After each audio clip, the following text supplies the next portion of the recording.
Y quisiera que me acompañaran al libro de Jonás, del profeta Jonás, capítulo 3, versículo 4. Jonás, capítulo 3, verso 4. Amén. Dice la palabra: y comenzó Jonás a entrar por la ciudad camino de un día y predicaba diciendo: de aquí a 40 días Nínive será destruida. Padre, yo te ruego que esta mañana la palabra, Señor, sea totalmente tuya, que haya poder en ella y que haya unción, que todos en este lugar puedan ser bendecidos por el poder de tu palabra, Señor. Gracias, Jesús, porque estás acá, y gracias, Señor, porque tú vas a derramar bendición para nosotros. Ponemos hoy todo lo que vamos a decir y hacer en este lugar en tus manos y confiando en el nombre de Jesús para hacerlo. Gracias, Padre, gracias, Hijo, gracias, Espíritu Santo. Amén, Señor, amén. Pueden sentarse, mis amados hermanos. Esta mañana vamos a hablar de un tema bien interesante, porque vamos a hablar de la conversión de una multitud, de una nación completa, bueno, un pueblo, pongámoslo así, muy grande, completo. Una conversión que se da en el Antiguo Testamento por medio del profeta Jonás, y que hasta el día de hoy ningún otro evento ha logrado convertir a 1 millón de incrédulos a la fe de Dios. Y Jonás lo logró porque estaba lleno del poder del Espíritu Santo. Es un profeta que estuvo en la época de Jeroboam II, si no estoy mal, y que profetizó para las tribus del norte de Israel. Pero curiosamente Dios lo levanta y lo lleva para que dé un mensaje muy pero muy fuerte a una nación que se encontraba totalmente apartada del Señor Dios Todopoderoso. Ellos tenían sus propios dioses.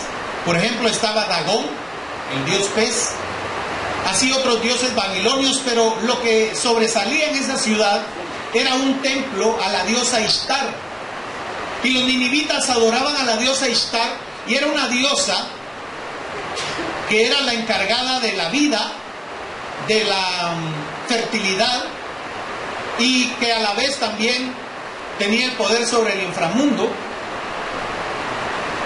Y lo curioso es que Ishtar promovía una prostitución sagrada en esa gran ciudad. Había un templo en el cual había sacerdotisas que realmente eran sexoservidoras, y la gente tenía un culto a la carne en esa ciudad.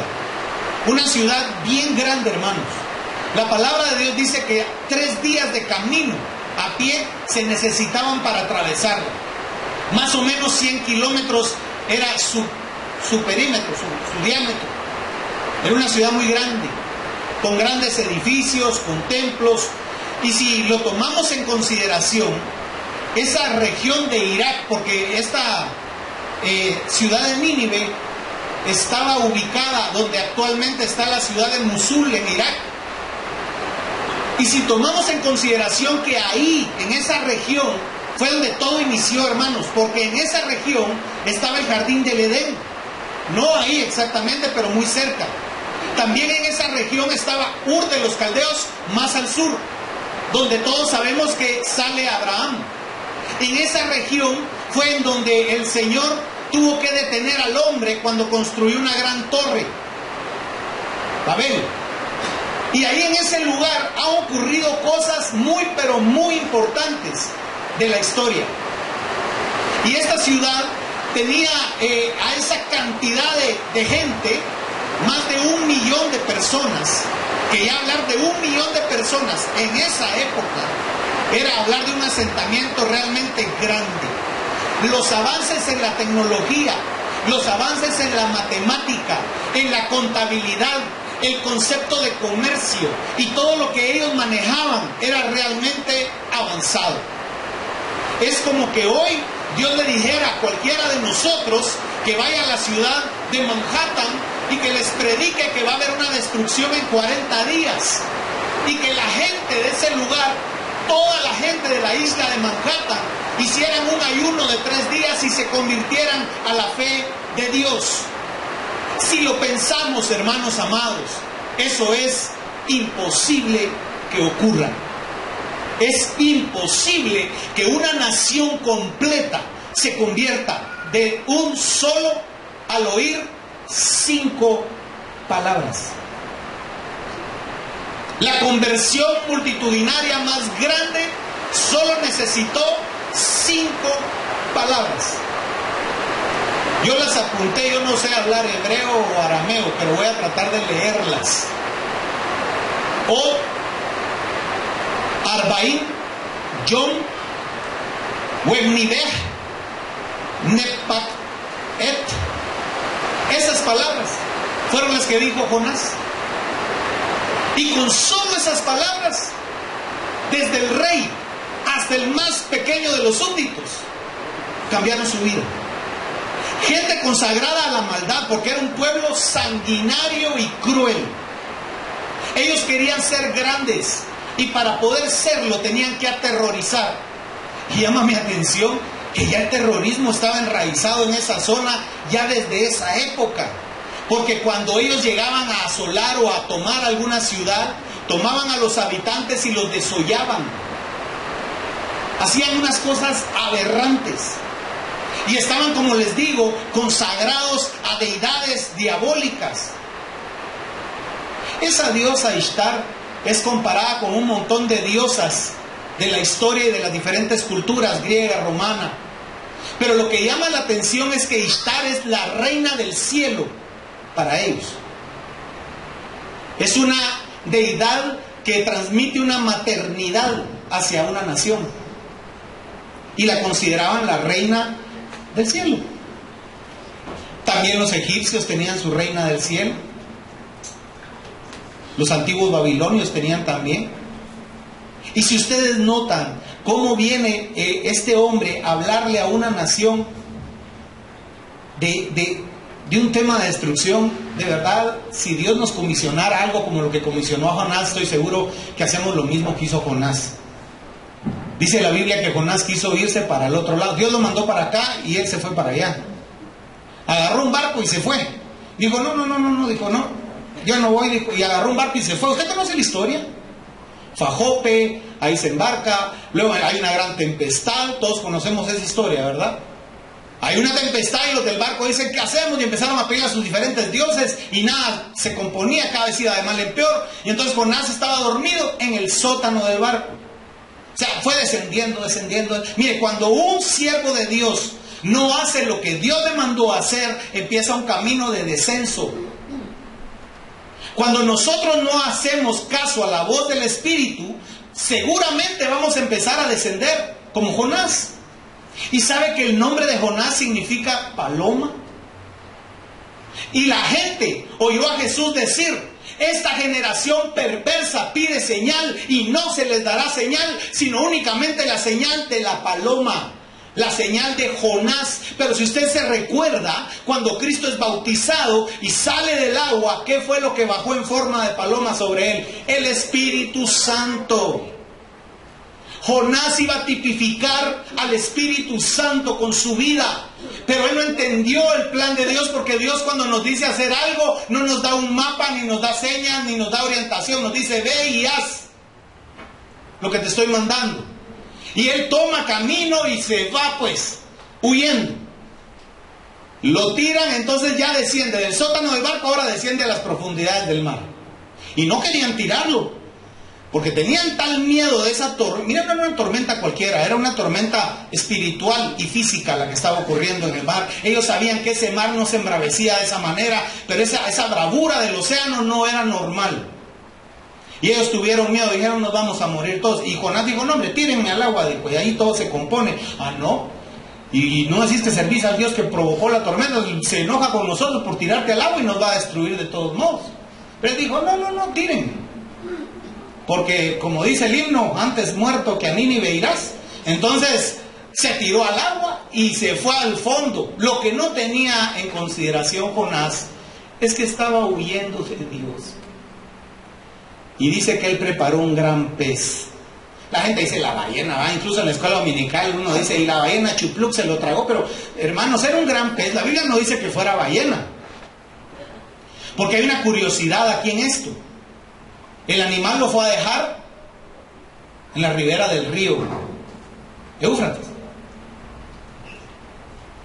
O sea, ese animal nadaba en agua salada y en agua dulce. Entonces no era una ballena, ¿verdad? Entonces fíjense que el animal va y lo vomita. Ahora, cuando Jonás estuvo en el vientre del animal, ahí entendió. Y él empezó a pedir a Dios. Usted puede leer en su casa ese capítulo 2, donde él le ora a Dios y cómo él le pide a Dios que lo ayude. Porque él mismo dice que murió. Así dice él. Estoy muerto, las algas se me enredan y estoy en las profundidades de los abismos. El Señor echó sobre mí los cimientos. O sea, estoy enterrado. Y él ahí le clama a Dios y dice que Dios lo escucha y el animal lo va a dejar a donde tenía que haber ido en un principio. Ahora, todo eso, hermanos, es un gran milagro, pero el milagro más grande no fue que la ballena se lo tragara, que lo fuera a dejar a donde tenía que irlo. El milagro más grande es que se convirtió más de 1 millón de personas y Dios detuvo la destrucción. Ahora fíjense que esas personas de Nínive, esa generación, conforme pasó el tiempo volvieron a sus antiguos hábitos y apenas 150 años después fueron destruidos. Qué duro es cuando nosotros no queremos oír su voz. La Biblia dice, si escuchas hoy su voz, no pongas duro tu corazón. Hermano, ¿cuántas veces nos habla Dios? ¿Cuántas veces Dios se acerca a nosotros y nos quiere llamar? No para llamarnos la atención o regañarnos, no, nos quiere llamar para darnos su amor, para darnos su cuidado, para darnos su provisión, y nosotros no le escuchamos. ¿Sabe que en toda la Biblia solo hay una referencia de Jonás? En el segundo libro de Reyes, capítulo 14, verso 25. Pero llama mi atención la parte final del verso. Se lo voy a leer. Dice, él restauró los límites de Israel, hablando del rey de Israel, ese rey del norte. Dice, él restauró los límites de Israel desde la entrada de Hamat hasta el mar de Arabá, conforme a la palabra de Jehová Dios de Israel, la cual había hablado por su siervo Jonás, hijo de Amitai, profeta, que fue de Gat-Hefer. Mire qué interesante que este hombre, cuando hablaba, lo que él proclamaba de parte de Dios ocurría. Ahora, los ninivitas no conocían a Jonás. Muchos especulan que como el pez los va a dejar ahí, que algunos lo vieron y que de plano corrieron la bola, ¿verdad? Ahí no era aquello de pueblo chiquito, infierno grande, porque era infierno grandote, ¿verdad? No era pueblo chiquito, era pueblo grandote, pero igual el infierno ahí estaba. Y entonces fueron y avisaron, dijeron, miren, un hombre salió de un animal del mar, de un pez extraño. Y cuando él dio el mensaje, muchos teólogos dicen que por eso fue escuchado, porque ellos tenían la referencia del dios Dagón, un dios babilonio.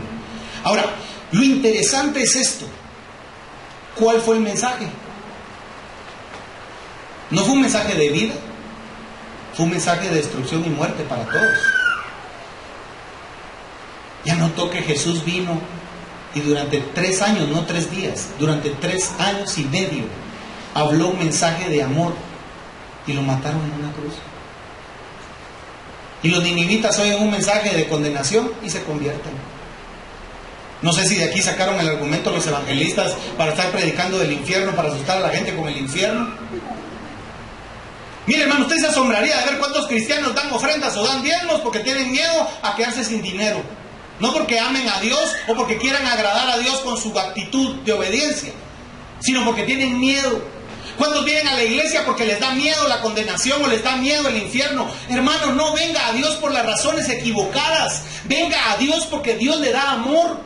Porque dice la palabra, en esto consiste el amor, no en que ustedes me amaron a mí, sino en que yo los amé a ustedes primero. Él nos revela la verdad, Él quiere que conozcamos la verdad por una sencilla razón, nos libera. ¿Sabe? Estaba leyendo La Patria del Criollo y qué triste, de verdad, lo que hicieron con los pueblos aquí, los señores españoles, fue muy duro. Pero yo me puse a pensar y dije, ¿cuántas veces se ha repetido lo mismo a través de la historia? Llega un poderoso, domina un montón de débiles o ignorantes, porque, mire, ¿por qué perdieron ellos? ¿Por débiles? No. Eran millones contra cientos. Pero estos vinieron y los hicieron pedazos. ¿Por qué? Porque eran ignorantes de muchas cosas que los españoles sí sabían. Eran supersticiosos y tenían uno toda la historia. Ustedes se la saben, la historia de Guatemala, la estudié en la primaria. Pero ¿a qué quiero llegar? Dice Oseas 4:6, mi pueblo fue destruido porque le faltó conocimiento. Todo conocimiento trae poder. Todo conocimiento le da a usted poder. Y cuando es un conocimiento de Dios, es un poder que va más allá de cualquier poder humano. Porque el poder de Dios no es para dominio. El poder de Dios es para vencer y derrotar a mi yo. Muchos tomaron la Biblia y el mensaje de amor para obligar a otras personas a convertirse a lo que según ellos era una salvación. Aquí no hubo evangelización en América, hermanos, porque fue no solo en Guatemala, América. Aquí lo que hubo fue una cristianización. Obligaron a la gente a creer en un Dios que ni sabían y a obedecer a un rey que ni conocieron. Los marcaron como a las vacas. Los obligaron a pagar tributos. La esclavitud era algo deleznable. Y los reyes hicieron los locos porque les convenía. Y luego la quitaron porque les convenía. Ahora, yo no vine a hablar de política, pero hermanos amados, nuestro corazón es tan materialista. No pensamos realmente en el poder divino. Es interesante que el mismo rey de Nínive creyó en Dios.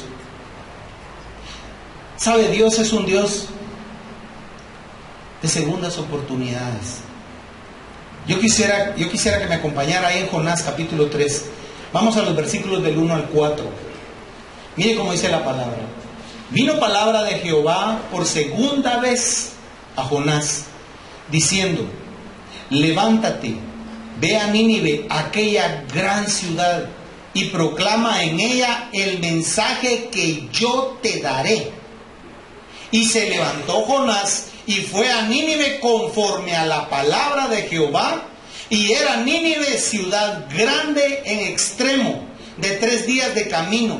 Y comenzó Jonás a entrar en la ciudad camino de 1 día, y predicaba diciendo: de aquí a 40 días Nínive será destruida. ¿Sabe que cuando yo predicaba esto de Jonás, yo decía que Jonás hasta enojado va a predicar? No predicó enojado, yo estaba equivocado. Jonás fue y dijo la palabra de Dios. Él la dijo. Pero ¿sabe algo? En el corazón de Jonás había dudas de ese mensaje. No porque Dios no cumpliera su palabra, él sabía que Dios cumplía su palabra. No era porque Dios dejara o faltara a su promesa, no. Él sabía que Dios era misericordioso. Y él dijo: ¿para qué me está mandando? Si los va a destruir, que los destruya. Pero si me está mandando a avisar, es para que se arrepientan y de plano los va a perdonar. Yo no voy, por eso no quería ir. Jonás no era tonto, él rápido hiló el plan de salvación de Dios para Nínive y dijo: no, Dios los va a salvar, es que Dios los va a salvar. Y como soy profeta de Dios, cuando yo hable, la gente ahí, el poder de la palabra los va a convertir. Es que mire, hermano, cuando usted predica la palabra, usted no necesita tener grandes cursos de teología, de hermenéutica, homilética. No necesita usted saber de memoria la Biblia. ¿Sabe qué necesita? Al Espíritu Santo. Amén. Los grandes siervos de Dios que lograron grandes cosas para Dios fue porque doblaban rodillas y pagaban el precio de una vida espiritual para lograr para Dios lo que Dios quería que ellos hicieran.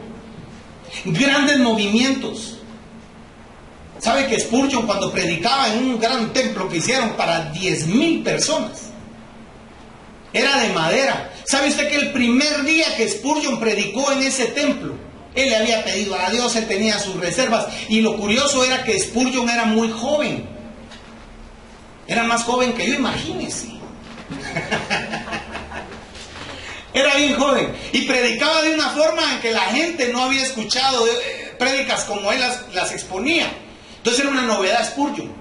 Entonces, se vuelve tan famoso que hacen ese gran lugar para 10,000 gentes. Y la primera vez que Spurgeon compartió, en la parte del fondo hubo gente que no quería a Spurgeon. Y empezaron a decir: incendio, fuego, fuego, se van a quemar, huyan. Y gente que estaba en partes mezanines, que tenía el lugar de madera, empezaron a bajar las gradas. Pero en el tropel de gente que huyó sin que hubiera incendio, era mentira. Murieron varias personas aplastadas por la multitud. Y Spurgeon, predicando, no se dio cuenta. ¿Sabe usted que Spurgeon nunca superó el dolor de que murieran esas personas? Él se sentía culpable. Pero ¿saben algo, hermanos? Spurgeon era apenas un quinceañero cuando el Espíritu Santo lo tocó en una capillita pequeña. Y era apenas un predicador, podríamos decir, con mucha ignorancia de lo que era la palabra, pero con mucho corazón. Y ese predicador habló de tal forma y lo retó de tal manera. O sea, el Espíritu retó a Spurgeon de tal manera que ahí inició uno de los más grandes predicadores que ha tenido Inglaterra. Mucha gente en Inglaterra, incluso hasta los mismos reyes, se maravillaban de las prédicas de Spurgeon. Pero cuando le preguntaban a él, ya siendo un hombre ya mayor, y le decían que cuál era el secreto de toda de aquel crecimiento, de aquel avivamiento, él lo llevaba a un lugar en donde había más de 100 personas orando todo el tiempo mientras él hablaba. Siempre, hermanos amados, una prédica debe estar acompañada por el Espíritu Santo, para que la palabra de Dios haga un efecto en nuestras vidas. ¿Sabe? Jonás tuvo que llegar a ese lugar y tuvo que hablar lo que Dios le mandó a hablar.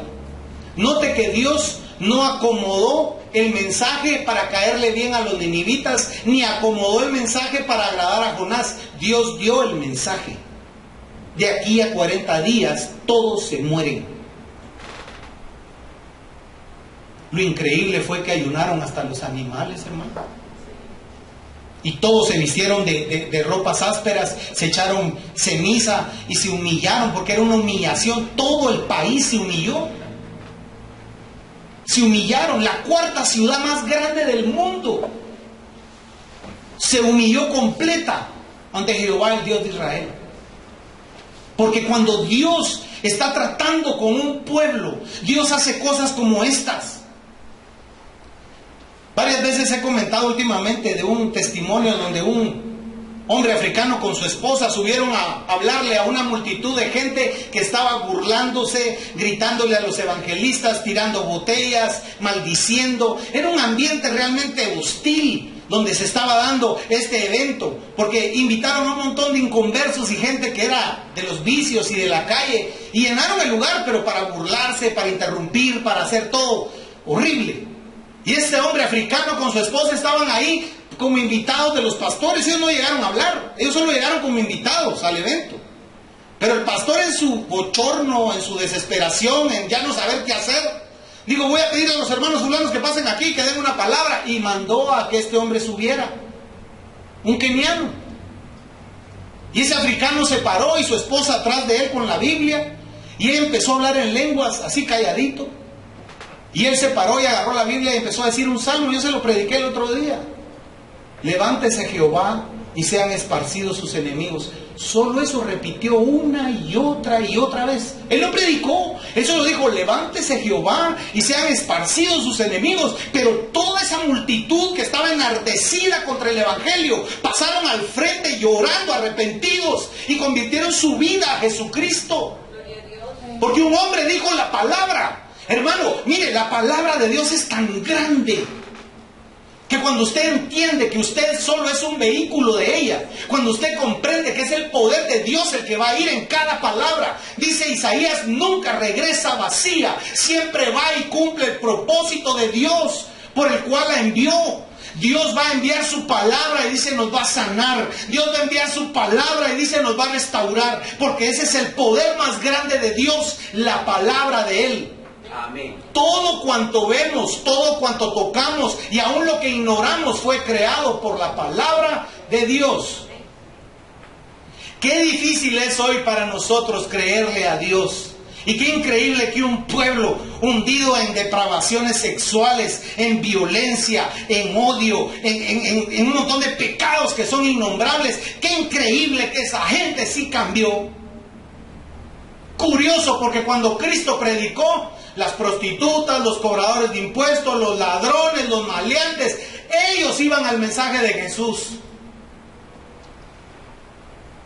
Llama mi atención que lo mataron quienes tendrían que haberlo ayudado y servido: los sacerdotes, los levitas, los escribas, los fariseos, los que conocían la palabra. ¿Sabe qué dice la Biblia? Ustedes no entran, y cuando ven a los otros que están entrando, no los dejan entrar a la salvación. A veces nosotros, en vez de hacerle fácil el camino a los inconversos para que crean en Jesús, le cerramos la puerta para que la salvación no los alcance. Jonás era así como nosotros. Él dijo: no, Dios los va a perdonar, yo no quiero predicar ahí porque los va a perdonar. Mire, tan no quería predicar que 5 palabras le dio Dios y esas 5 dijo. Lo que no contaba era el poder de esas palabras. ¿Se acuerda el rey que dijo: traigan, vino ese rey y dijo: traigan los vasos y los utensilios sagrados del templo que nos trajimos robados de allá de Israel, tráiganlo? Y empezó a tomar y a hacer un montón de bacanal y de todo ahí con la gente que tenía reunida, y una mano apareció. ¿Se acuerda que el pastor nos predicó hace poco de eso? Mene, mene, tekel, uparsin. ¿Cuántas palabras? Ha sido pesado en balanza y ha sido hallado falto. Hermano, cuando Dios da un mensaje, no usa muchas palabras. Cuando llamó a Leví Mateo, ¿qué le dijo? Sigue.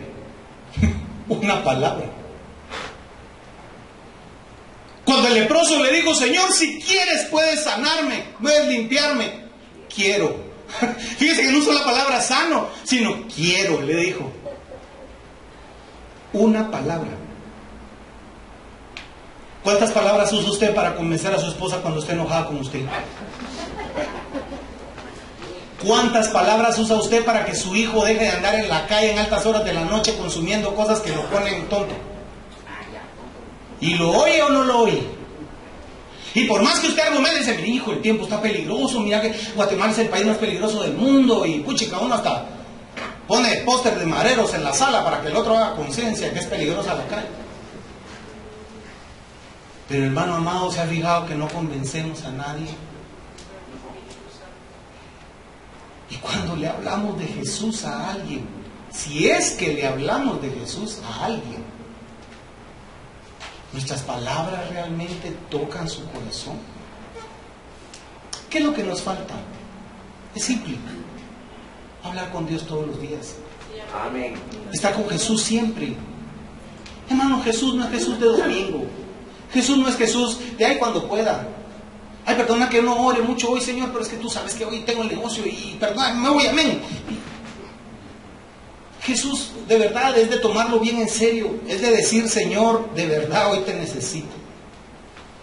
Estoy pasando por esto, por esto, por esto. Quiero hablar contigo. ¿Sabe, hermano amado, que muchos siervos de Dios, por ejemplo Charles Spurgeon, o otros, podríamos decir Charles Stanley, otro Charles de la modernidad. Charles Stanley dijo que él aprendió lo que era la llenura del Espíritu Santo cuando dio su primera cátedra en la universidad. Y le dijo a Dios en un árbol de ese lugar, de ese campus, le dijo: no puedo, le dijo, aquel gran siervo de Dios, le dijo: no, ¿para qué me metí en esto? Porque cuando vio la lista de sus alumnos, dentro de sus alumnos había grandes siervos de Dios con 50 años de carrera como pastores y evangelistas. Y él dijo: ¿cómo le voy a enseñar yo si ellos me tendrían que enseñar a mí? Pero él vino y en un árbol, dice que se agarró este Charles Stanley y le dijo: Espíritu Santo, yo no puedo, me rindo, le digo, ya no voy. Y ahí cuando él dijo: no puedo, el Señor lo fortaleció, el Espíritu Santo lo llenó, y dice que esos años que él dio cátedra en la universidad fue cuando cultivó las mejores amistades dentro del gremio de cristianos, y cuando él logró los momentos más sublimes del Espíritu, porque esas clases se convertían en eventos espirituales, porque el Espíritu llegaba con tal poder a las clases, que dice que los que estaban recibiendo y él que estaba dando, realmente todos eran llenos del Espíritu. Cuando él dijo: la llenura del Espíritu. No es estar hablando en lenguas o haciendo escándalos. La llenura del Espíritu es obedecer a Dios en cada acto de tu vida. Hermano, ser lleno del Espíritu Santo es ser obediente a Dios. A Jonás le dio un segundo chance y lo aprovechó porque dijo, no, yo ya entendí, yo ya no quiero peces en mi vida. Jonás ni no volvió a comer pescado en su vida, hermano. Porque después de estar adentro de uno, dijo, no. ¿Sabe usted que dicen teólogos que este Jonás quedó manchadito por los jugos del animal? Porque ya han habido casos en donde gente ha sido tragada por animales de estos, grandotes. Y cuando lo sacan del animal, la piel se les quema con los ácidos y quedan manchados. Entonces parece que los teólogos asumieron que Jonás andaba todo ahí como con vitiligo, ¿eh? Pero la realidad era que él cuando habló, no fue él, fue Dios. Y ahí está el gran secreto del poder al hablar. Que uno le diga a Dios, cuando yo hable, por favor, sé tú el que hables. ¿Cuántas veces hemos tenido temor de enfrentar a alguien por diferentes situaciones? Y nos acercamos con temor, pero le oramos a Dios y le decimos, Señor, lléname de gracia, dame de nuevo y sabiduría para que mis palabras sean las correctas. Y va uno y habla increíblemente, mire, suavecito se va todo, porque usted oró, usted le pidió a Dios. Hermano, es triste cuando nosotros dejamos de lado a Jesús. Él dice que separados de Él, nada podemos hacer. Tenemos que estar unidos fuertemente a nuestro Señor. Vea conmigo, vamos a hablar ahora de Jesús. Vaya conmigo a San Juan capítulo 6. San Juan capítulo 6, versículos 54 en adelante. San Juan 6, 54. Mire el mensaje que daba Jesús. El que come mi carne y bebe mi sangre tiene vida eterna, y yo le resucitaré en el día postrero. Porque mi carne es verdadera comida y mi sangre es verdadera bebida. El que come mi carne y bebe mi sangre, en mí permanece y yo en él. Como me envió el Padre viviente y yo vivo por el Padre, asimismo el que me come, él también vivirá por mí.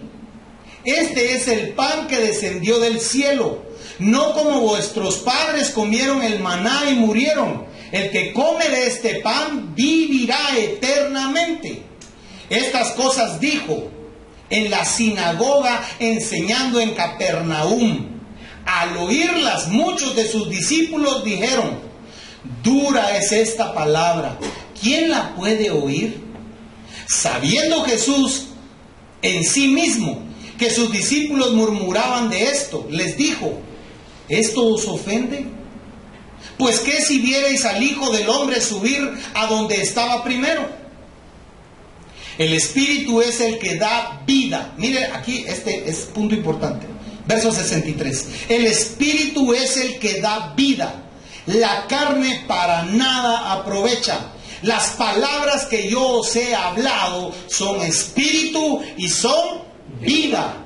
Pero hay algunos de vosotros que no creen, porque Jesús sabía desde el principio quiénes eran los que no creían y quién le había de entregar. O sea, discípulos había, seguidores había muchos, y sabía Dios quiénes eran los que no creían. Jesús siempre supo quién no creía. Incluso sabía de antemano quién lo iba a entregar, Judas Iscariote.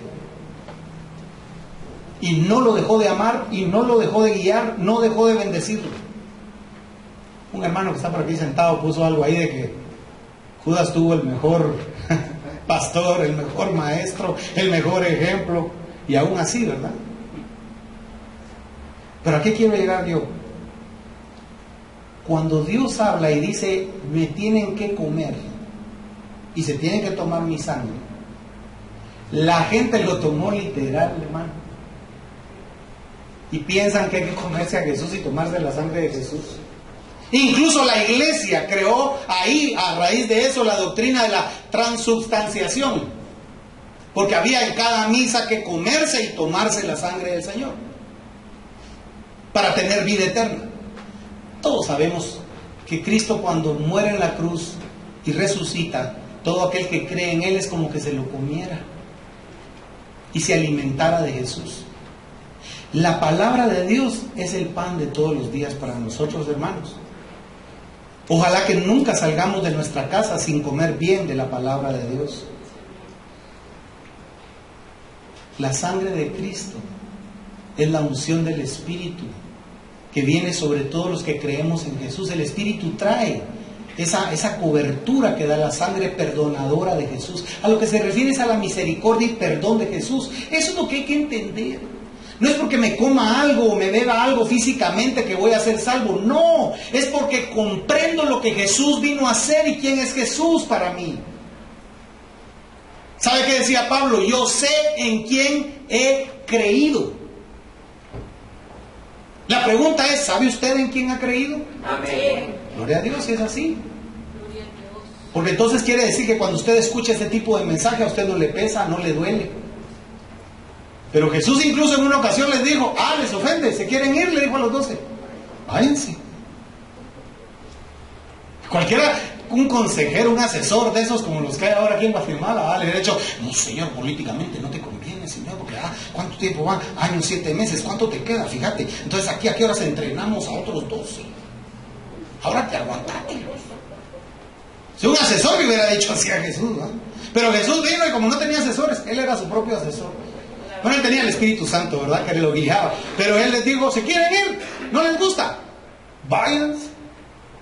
Uy, aquí ni me atrevo yo a decir eso. Si ni vienen y les digo, ya no viene.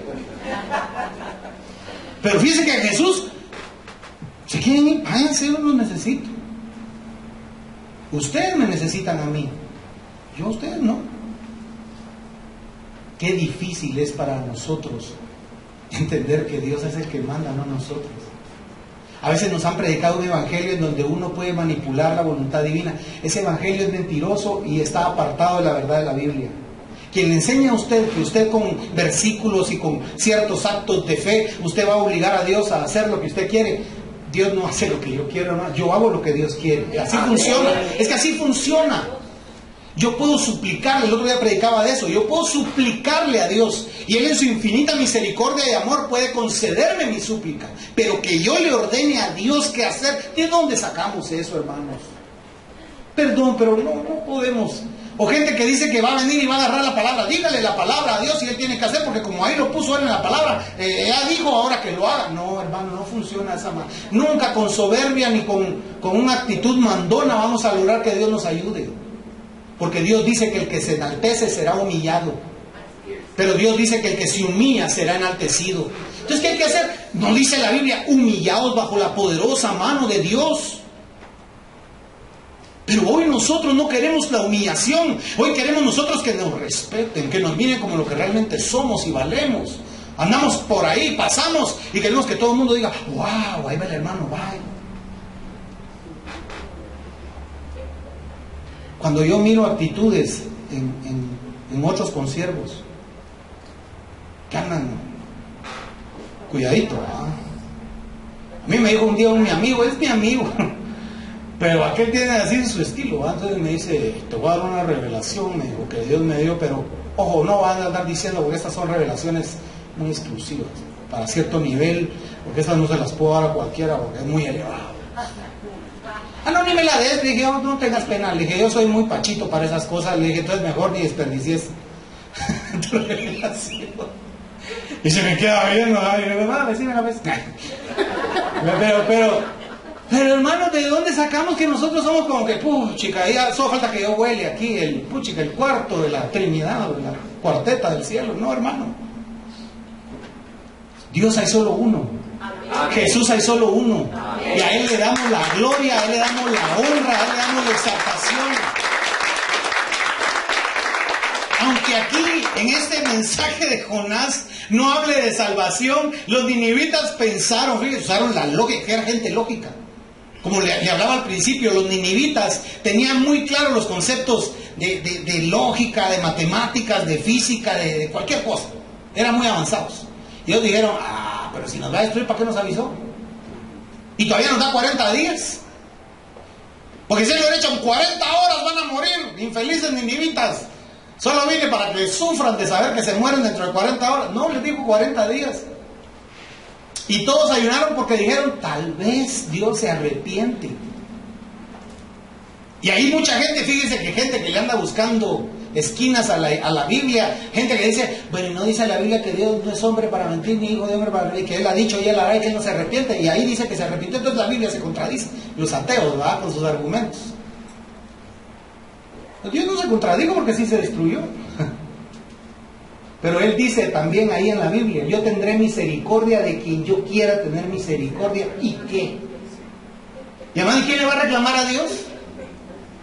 Y si Él quiere bendecir porque fíjense que a veces uno se enoja, porque uno hace evaluaciones y dice uno, este hermano no merece que Dios le esté dando tanto, hombre, voy a orar que Dios, no hombre, que haga justicia, porque ese hermano debería estar sufriendo, no teniendo tanta bendición. Hay gente así, ustedes, que les cae mal cuando miran a un hermano que va para arriba. Pero si trae carro nuevo cada domingo.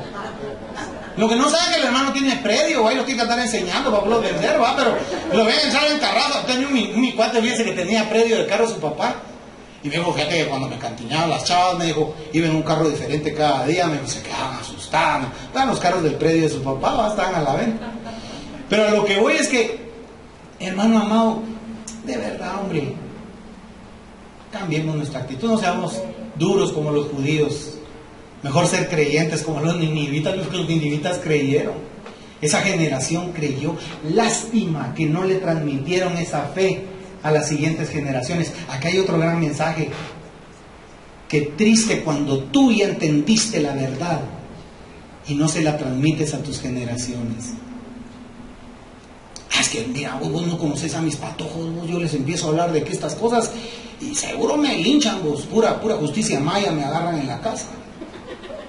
Los patojos a mí no me oyen, no hay profeta en su propia, hasta bíblico nos ponemos para justificar que no le hablamos a nuestros hijos de lo que hemos aprendido de Dios. Hermano, háblele a sus hijos lo que ha aprendido de Dios. Amén. Porque usted no deje que sus generaciones se pierdan. No dejemos que nuestras generaciones se pierdan. 150 años y Nínive fue destruida de todos modos. Pero si esa generación hubiera transmitido a la siguiente y a la siguiente y a la siguiente, dice la palabra, yo visitaré 1000 generaciones de los que me aman. ¿Cuál es la clave? Amar a Dios. Ame a Dios para que visite sus generaciones, pero también usted dígale a sus generaciones, mira chulito, tenés que amar a Dios. Yo les he dicho a mis hijos, de verdad, por favor, si yo me muero, prométanme que nunca van a dejar de amar a Dios. Porque la mejor herencia que les puedo dejar es esa. Otra, desgraciadamente, no tengo mucho que dejarles, pero es así. Y con Dios obtienen el resto de cosas, porque así ha sido en mi vida. Todo el resto Dios lo ha dado y lo ha puesto. Pero la primera y más grande de las herencias debe ser el conocimiento del Señor. Transmítanlo a sus generaciones, para que cuando esa generación empiece a crecer, sea una generación mejor que la anterior. Pero hermanos, ¿cómo fue la vida de los tatarabuelos? ¿Cómo fue la vida de los bisabuelos? ¿Cómo fue la vida de los abuelos? ¿Cómo fue la vida de los padres? ¿Cómo fue nuestra vida? Si ustedes analizan para atrás las generaciones, van a ver todo el montón de cosas que hay. Hay gente que hasta se sienta así, que yo soy del apellido tal. Mi amigo de infancia, en las fiestas le decía a las patojas que él se llamaba Paul Alexander Egenberger. Y la chava, ¿usted es de los Egenberger? Sí, yo soy de los Egenberger. Mentira, ¿no? Alejandro Molina Medina se llamaba, ¿no? Se llamaba por Alexander Egenberger. Pero fíjense que la gente dice, ay, el apellido, uy, hermano, uno hace al apellido, no el apellido a uno. Amén. Uno es el que le da lustre al apellido, no el apellido a uno.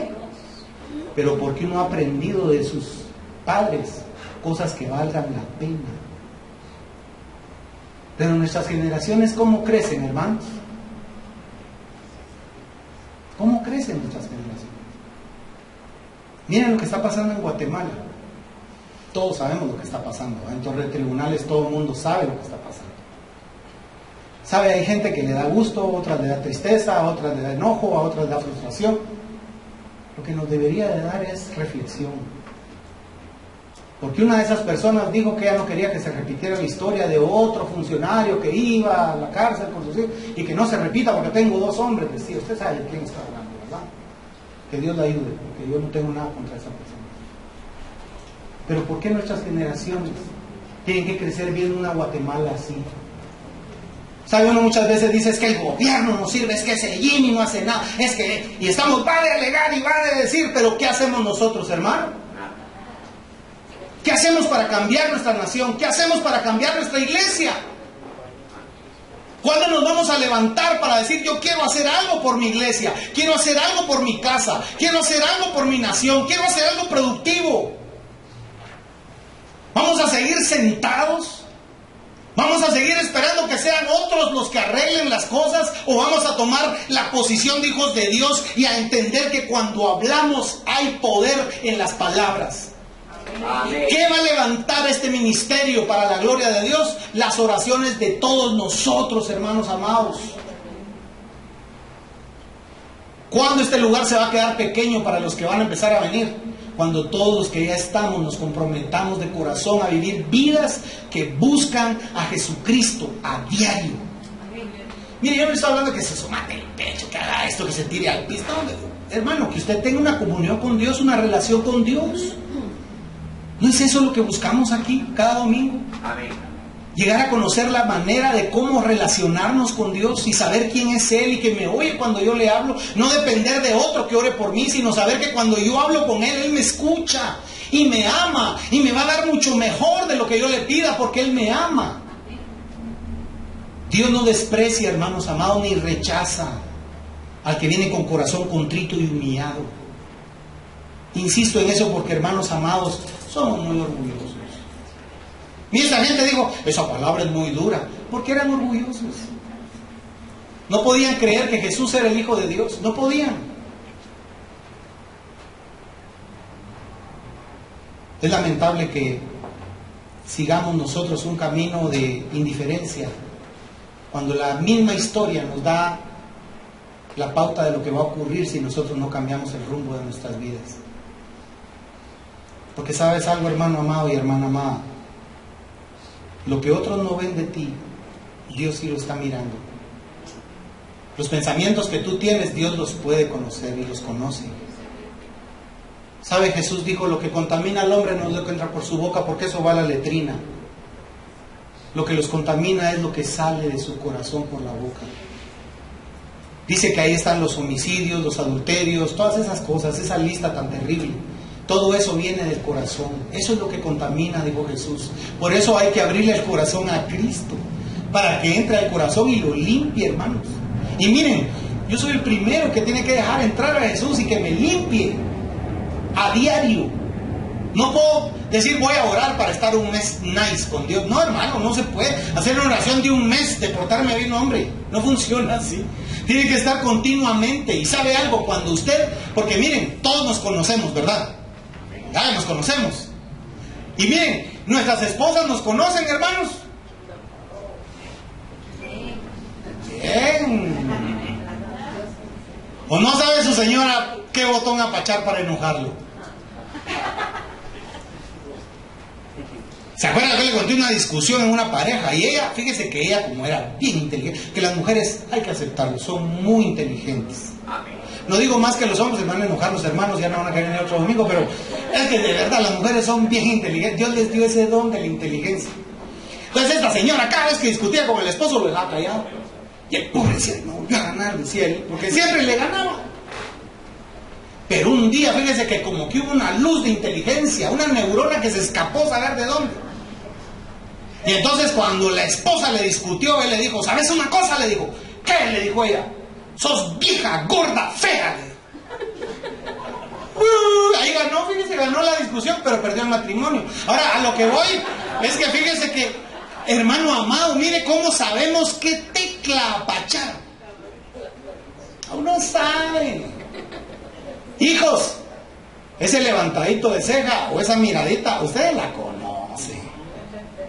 No me digan que no, que bien que se la conocen. Dice que mi papá tenía esa unción. Es la unción del chicote. Diga, mi papá, como no amenazaba, él cumplía su palabra. Cuando nosotros éramos chiquitos y molestábamos mucho con mi hermano, mi papá solo nos volteaba a ver. Porque a veces en público uno como no es niño, uno está en público y dice, aquí no me va a hacer nada, y uno se da permiso de ser malcriado, ¿va? Pero mi papá, dice que mi papá era una mirada nada más. Y solo mirábamos a mi papá y a veces lloramos. Porque sabíamos que al llegar a la casa, hermano amado, iba a ser un calvario, ¿verdad? Desde la entrada. Porque habíamos quebrantado, ¿verdad? Hermano, uno conoce. Uno sabe. Nosotros de verdad deberíamos de pedirle al Señor que nos ayude para que nuestro conocimiento sea pleno en lo espiritual, para poder actuar y obrar de una manera productiva en lo espiritual. Porque tal vez usted en lo material es bien productivo y qué bueno, y siga haciéndolo, y ojalá, mire, de verdad tenga todo el éxito del mundo. Pero si en lo espiritual ha dejado de lado el esforzarse por mejorar espiritualmente, esta mañana Dios me envió a decirle que, como los de Nínive, por favor, crea. No ponga tanto en tela de juicio todo lo que oye de Dios, sino créale a Dios y a su palabra. No a lo que dice este predicador o cualquier otro, no. A lo que dice la palabra de Dios, créale. Si Él dice que Él es la salvación, lo es. Si Dios dice que un pez se lo tragó, se lo tragó. Pero ahí moví, o sea, aquel cuenta el pelo parado de la tele que dice: los antiguos astronautas vinieron en un submarino que tenía forma de pescado y se llevaron a Jonás. A mí como me cae mal eso de los antiguos astronautas, hermano. Antiguos demonios. Pero, bien, de veras, nosotros queremos explicación de todo. A veces, hermano amado, yo oía un predicador el otro día y tiene razón. A veces uno está estudiando mucho los libros de teología y llega un punto donde uno dice: no, mejor ya no sigo.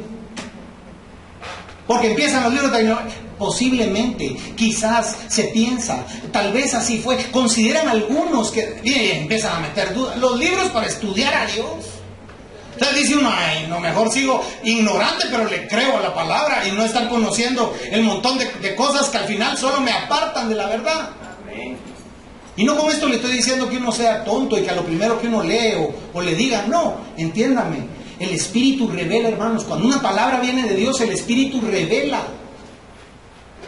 El Espíritu lo revela. Cuando una palabra viene de Dios, cuando un mensaje viene de Dios, a veces no es una palabra, a veces es algo que ocurre. Y uno dice: esto está pasando porque tal cosa. Dios me está hablando. Y uno sabe que es Dios, que le está diciendo a uno: no, por ahí no, ya te hablé y no quieres entender, por ahí no. Ya no sigas ese camino de muerte. Esta mañana el Espíritu tal vez me mandó aquí a decírselo. Deténgase, no siga en ese camino de muerte. Si está aquí sentado oyendo estas palabras, es porque Dios quiere transformar su vida. Dios quiere bendecirlo, Dios quiere darle felicidad y que usted disfrute su hogar, su casa, disfrute a su familia, disfrute lo que tiene, sea poco, sea mucho, eso no interesa. Que usted disfrute, porque el problema es que no disfrutamos. No disfrutamos, hermano, y yo me incluyo, no disfruto, porque estamos en el corazón apartados de nuestro amado Jesús. Solo alguien que está atado al corazón de Cristo puede vivir la vida y gozarla. Y no depende de circunstancias, sino de fe, de lo que él cree en su corazón acerca de Dios y de Jesús, del Espíritu Santo. Eso marca una gran diferencia. ¿Sabe? Voy a terminar con una llamada, pero antes de darla voy a poner en contexto. Jesús hablaba en las sinagogas. Las sinagogas no eran iglesias como muchos creen. Las sinagogas realmente eran lugares de formación religiosa. O sea, era más una escuela religiosa que una iglesia o un templo. Aunque oraban y hacían cosas ritualistas, pero realmente las sinagogas era para adoctrinar a los judíos. Desde que eran pequeños hasta el día de hoy hay sinagogas. Pues Jesús iba a las sinagogas por costumbre y enseñaba en las sinagogas. Incluso la primer palabra profética que Jesús dijo: hoy se cumplió esta palabra delante de ustedes, fue en una sinagoga en el norte, en Nazaret. Porque él dijo: el Espíritu de Dios está sobre mí, me ha enviado para dar vista a los ciegos, libertad a los cautivos, apertura de la cárcel. Dijo: hoy se cumplió. Y todos se quedaron. Después hasta querían despeñarlo y apedrearlo, pero a lo que voy es a que Jesús iba al lugar indicado para enseñar. Lo triste era que los que estaban supuestamente ahí para aprender cerraban los oídos a lo espiritual. Ahora fíjese que enviaron a unos alguaciles, pero noten, no eran soldados romanos, eran alguaciles, era guardia del templo. Y los religiosos, los altos jerarcas, mandaron a prender a Jesús. Y estos llegaron cumpliendo la orden del sumo sacerdote y de los demás, y llegaron donde estaba Jesús, pero se quedaron oyendo la palabra. Y regresaron sin Jesús. Ahora, aquí Aquí hay algo interesante. San Juan capítulo 7, verso 46, y aquí voy a terminar. Los alguaciles respondieron. Mire el signo de exclamación. Jamás hombre alguno ha hablado como este hombre. Yo le pregunto esta mañana, cuando usted oye la palabra de Dios y sabe que es Jesús hablándole a su corazón, ¿puede usted expresarse como estos incrédulos? Ellos dijeron, nunca nadie ha hablado como habla él. En otra parte dice la Biblia, este habla como quien tiene autoridad. Los otros que hemos oído hablan con conocimiento, pero este habla con poder. Cuando Jesús habla, hay poder de por medio y algo bueno va a ocurrir. Hoy está hablando en este lugar y le digo, algo bueno va a ocurrir para usted, porque usted está oyendo no mi voz ni mis palabras, sino la palabra bendita de Dios. Como este hombre habla, ningún otro ha hablado. Y sabe algo, ahí estaba Nicodemo, el que había ido de noche, porque dijeron, ¿qué? Y ustedes también se van a ir torcidos tras ese hombre. Dígame, ¿quién de los grandes maestros ha creído en él? Ninguno, no sean ignorantes. Y Nicodemo viene con mucha diplomacia, les dijo que nuestra ley juzga a los hombres sin haber sido escuchados, y ya lo andaban agarrando a Timoteo de las orejas, a Nicodemo de las orejas. Pero hermano amado, Nicodemo, cuando vio a estos cuates decir ninguno ha hablado, Nicodemo entre sí está diciendo sí, ninguno. Porque los oídos de Nicodemo fueron los primeros oídos de la tierra en escuchar Juan 3:16. Porque de tal manera amó Dios al mundo, ha enviado a su Hijo, y todo aquel que en Él cree no se va a perder y va a tener vida eterna. Dice, las palabras que yo os he hablado, leímos, son espíritu y son vida. El punto es que son espíritu y vida para el que cree, pero el que no cree en Jesús no va a recibir nada de Jesús. Tu vida va a cambiar cuando le creas a Jesús. Muchos piensan que es por venir a la iglesia, por ir a retiros o por leer la Biblia simplemente como parte del conocimiento. Y muchos creen que con ese tipo de cosas, no hermano, es ir más allá de eso. Es tener una charla continua con el Señor Jesús desde que te despiertas hasta que te acuestas. Que desde que te levantas, tu voz sea, la primer palabra sea para decirle, te amo Dios. Gracias por darme la vida, gracias porque estoy vivo, gracias porque me das fuerza, gracias porque tengo tantas cosas que agradecer. Bendito seas tú, Dios. Que ese sea nuestro despertar. Y que cuando vayamos a dormir le digamos, gracias Jesús porque has estado conmigo todo este día. Me has acompañado, me has ayudado, abriste puertas, cerraste otras. Gracias Señor, estás conmigo. Qué gozo es haber vivido un día más contigo, Señor. Estoy esperándote, mi amado Jesús, para cuando realmente vengas y nos lleves contigo. Qué alegre va a ser irme contigo, Jesús. Hermano, ¿cuántos de nosotros vivimos pensando en eso? Ojalá la mayoría de ustedes. Porque va a llegar el día, hermano. La Biblia dice que Él va a venir en las nubes. Y dice la palabra que se va a llevar a su iglesia. Y créame, no falta mucho para eso. Todos los eventos que están ocurriendo en el mundo están apuntando y señalando al día en el que el Señor va a venir y se va a llevar a su iglesia. Ese día va a venir. No le puedo decir que va a ser mañana ni pasado mañana, pero no está muy lejos. Creo en mi corazón que muchos de los que aquí estamos lo vamos a ver vivos. Puede ser que yo me equivoque, pero en mi corazón yo tengo ese sentimiento. Al ver las noticias, al ver todo, yo digo, Señor, tú vienes realmente pronto, pronto. Oremos, hermanos, para que nuestro corazón se convierta a la fe de Jesús. Oremos para que nuestro corazón de verdad cambie para la gloria de Jesús, no para que nos miren, no, para que Jesús esté en comunión con nosotros. Estas prédicas, perdón si he sido algo insistente, como dice el pastor, temático, pero el Señor ha puesto eso en mi interior, esa necesidad de decirles, por el amor del cielo, busquen a Cristo con todas sus fuerzas, de lo que nunca se van a arrepentir es de creer en Jesús. Yo no me voy a arrepentir y vivo agradecido de que un día Dios me jaló y al fin creí en Él. Alabo su nombre por eso. Y le deseo eso a todos aquí, que ustedes crean en ese Jesús de amor que yo conocí. En un Jesús que no tiene límites para bendecir y para dar. Él es bueno, hermanos. Amén. Y su misericordia es para siempre. Ese es el Dios que está con nosotros. Y cuando pidamos algo, creamos, porque va a venir a nuestra vida lo que estamos pidiendo. Amén. Vamos a orar. Amado Padre, yo te doy gracias, Señor. Muchas gracias por esta palabra, Padre. Porque tú con 5 palabras alcanzaste a 1 millón de almas. Señor, yo te pido que con todas las palabras que yo he hablado hoy sean alcanzados los corazones, Señor, de mis hermanos, para una fe verdadera y para un encuentro espiritual contigo. Espíritu Santo, como tu siervo, yo te suplico, Espíritu Santo, te pido con todo mi corazón, por favor, toca a todos los que están aquí reunidos, Señor. Espíritu de Dios, invade, llena sus vidas y sus corazones. Trae el consuelo que has traído a mi vida. Trae la felicidad que me has dado, Señor.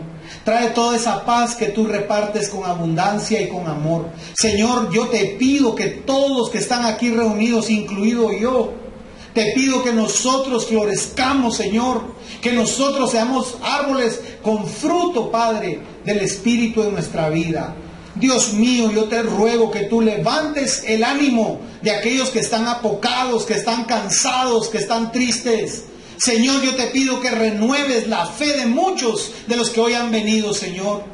Que ellos sientan tu presencia, Jesús. Que ellos sepan que tú los amas, Señor, por encima de lo que sea. Tú los amas a cada uno de ellos, Señor. Tú fuiste una cruz por amor a nosotros. Y por ese gran amor hoy queremos cambiar. Que nuestra oración de despedida esta mañana sea esa. Señor, que al salir de este lugar yo vaya transformado. Yo sé que el que comenzó la obra la va a terminar porque así dice la Biblia. Pero Padre, yo quiero que tú apresures el cambio en mi vida. Quiero dejar esas cosas que solo me dañan y dañan a quienes amo. Ayúdame, Señor, a renunciar a todo eso, Padre, que me aparta de ti, que me aleja de ti. En esta mañana yo, Señor, como tu siervo, oro para que todos en este lugar renunciemos a esas cosas que están mal y que las hacemos y no nos damos a veces ni cuenta. Pero Padre, ayúdanos a dejar todo aquello que te ofende, todo aquello que nos enfría, todo aquello que trae duda a nuestro corazón. Jesús cambia nuestro corazón. Jesús fortalece nuestro corazón llenándolo de ti. Padre, ámanos con ese amor eterno que tú tienes.